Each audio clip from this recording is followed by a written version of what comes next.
अस्सलामुअलैकुम family cuisine में आप सबको खुशामदीद। आज हम बनाने जा रहे हैं रबड़ी। तो वीडियो को पूरा ज़रूर देखिएगा ताकि आपकी रेसिपी भी परफेक्ट बने। तो चलिए रेसिपी की तरफ चलते हैं। सबसे पहले हम यहाँ पर 1 किलो दूध कढ़ाई में डालेंगे। उसको अच्छी तरह से हमने दूध को पका लेना है। देखिए दूध में जोश आ गया है, तो थोड़ी देर तक हम इसे अच्छे से पकाएंगे ताकि इसके ऊपर मलाई आ जाए।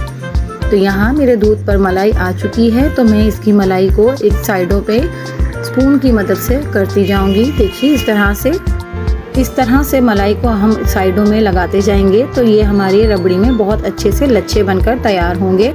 तो हमें इस पूरी रेसिपी में बस इसी चीज़ का ध्यान रखना है कि दूध में जोश बराबर से आता रहे और सेंटर से ये दूध पकता रहेगा और साइडों से हम इसकी मलाई को साइड में करते जाएंगे ताकि ये हमारे बहुत अच्छे से रबड़ी के लच्छे बनकर तैयार होते रहें। हमें मुस्तकिल से दूध को मीडियम लो फ्लेम पर इसे पकाते रहना है। तो देखिए ये सेंटर से इस तरह से उबलता रहेगा और हम इसकी मलाई को जो इस पर आती रहेगी हम इसे उसको साइड में तय लगाते जाएंगे। तो जब तक हमारे मज़ीद लच्छे तैयार हो रहे हैं, तो जब तक आपने अगर मेरे चैनल को सब्सक्राइब नहीं किया है तो उसे सब्सक्राइब कर लीजिए। पास में लगे बेल आइकन को भी ज़रूर दबा दीजिए। उससे मेरी वीडियोस के नोटिफिकेशंस आपको सबसे पहले फ्री में देखने मिलेंगे। तो यहाँ देखिए दूध बीच में से पक रहा है, मुस्तकिल पक रहा है। अब हम इसकी साइड से मलाई जो इसके ऊपर आ चुकी है उसे हम साइडों में लगाते जाएंगे। एक बात का ख़ास ध्यान रखना है कि दूध सेंटर से जब पक रहा हो तो हम इसका साथ साथ इसमें स्पून चलाते रहें ताकि दूध नीचे से ना लगे। अगर आपका बर्तन नीचे से पतला है तो आप इसके नीचे तवा भी रख सकते हैं, वरना आप मोटे पैंदे वाली पतीली या कढ़ाई का इस्तेमाल कर सकते हैं। अब हम इसमें ½ टीस्पून पिसी हुई छोटी इलायची का पाउडर इसमें शामिल करेंगे खुशबू के लिए। ये डालने से इसकी बहुत ही शानदार सी खुशबू इसमें आने लगेगी। तो देखिए यहाँ हम आहिस्ता आहिस्ता से इसमें स्पून चला रहे हैं और इसको मिक्स कर रहे हैं और मलाई जो आती जा रही है हम उसे साइड में करते जा रहे हैं। यहाँ मैं मिल्क पाउडर का इस्तेमाल कर रही हूँ, आप कोई भी ले सकते हैं। मैं यहाँ पर नीडो का इस्तेमाल कर रही हूँ। तो मैंने यहाँ पर 3 टेबलस्पून इसमें डाले हैं और मैं इन्हें अच्छी तरह से इसमें मिक्स कर रही हूँ।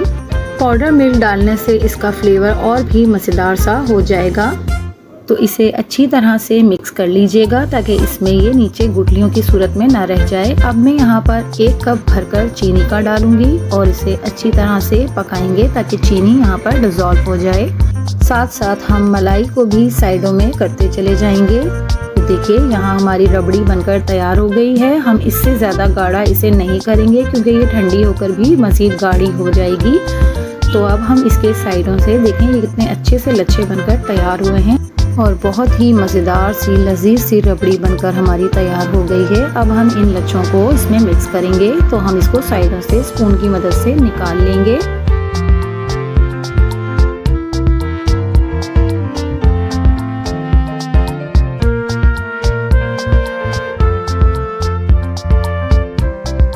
तो चलिए इसको हम अलग कर लेते हैं और इसमें इसको शामिल कर लेते हैं साइडों से। बहुत ही एहतियात के साथ ये काम करना है ताकि हमारे लच्छे टूट ना जाएं। ये टूट कर बहुत छोटे छोटे हो जाएंगे तो फिर मज़ा नहीं आएगा। देखिए मैं आपको उठाकर दिखाती हूँ कि कितने अच्छे से लच्छे हमारे रबड़ी के बनकर तैयार हो गए हैं। तमाम लच्छे हम इनके निकाल लेंगे और अब हम इसको एक बाउल में सर्व करेंगे।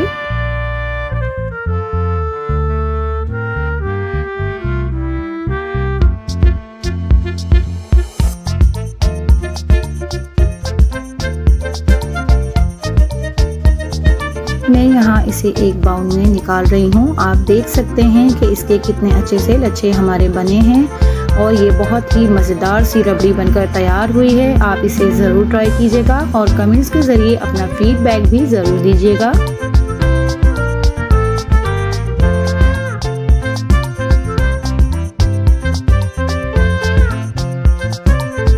बाउल में निकालने के बाद मैं इसे ड्राई फ्रूट के साथ गार्निश कर लूँगी। हालांकि बाज़ार की रबड़ी में ड्राई फ्रूट नहीं होता है, लेकिन हम इसमें डालेंगे क्योंकि ये हमने घर पर बनाई है। तो ये हमारी मज़ेदार सी रबड़ी तैयार है। अगर आपको मेरी वीडियोस और मेरी रेसिपीज़ पसंद आती हैं तो मेरे चैनल को लाइक शेयर एंड सब्सक्राइब कीजिए। मिलती हूँ किसी नई वीडियो नई रेसिपी के साथ। अल्लाह हाफ़िज़।